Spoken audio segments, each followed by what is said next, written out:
ಅದ ಈ ವರ್ಷ ಒಳಗಿದ್ದೀನಿ ನಾನು, ಹೊರಗಿಲ್ಲ. ದುಡುಕ್ ಮಾಡ ನೀವು ಒಳಗದೀನಿ. ಅದ್ರಾಗ ನಾನು 3 ಗರಿ ಮ್ಯಾಗ ಅದೀನಿ.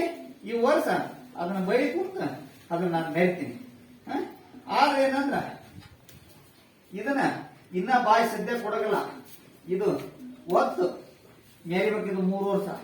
3 ವರ್ಷ ಆದ ಮ್ಯಾಗ ಇದಕ್ಕೆ ನಾನು ಬಾಯಿ ಕೊಡ್ತೀನಿ. ಅಲ್ಲಿ ಮಟ್ಟ ಬಾಯಿ ಕೊಡೋದು. ಯಾಕಂದ್ರೆ ಈಗ ನನ್ನ ಗದ್ಗಿ ಮ್ಯಾಗ ನಮ್ಮ ಅಣ್ಣ ಅದಾನ, ಹೌದಲ್ಲ? ನಮ್ಮ ಅಣ್ಣ ಅದಾನ. ಅದನ್ನ ನಮ್ಮ ಅಣ್ಣ ಈಗ ಸತ್ಯ ನಮ್ಮ ಅಣ್ಣ ಓಡಕೈತಾನ. ನಮ್ಮ ಅಣ್ಣ ಸರದ ಮ್ಯಾಗ 3 ತಿಂಗಳಿಗೆ ಇದನ್ನ ಇತ್ತಗ 3 ಈ 1050 ಮ್ಯಾಗ 3 ತಿಂಗಳಿಗೆ ನಮ್ಮ ಅಣ್ಣ ಸರಿತಾನ. 3 ವರ್ಷದ ಮ್ಯಾಗ ನಾನು ಬಾಯಿ ಕೊಡ್ತೀನಿ. ಈಗ ಇದು ಮೂಕಲಿಂದ ಏನು ಕೊಡ್ತದ ಅದನ್ನ ನಾನು ಗೆಚ್ಚಂಬಾರ್ದು.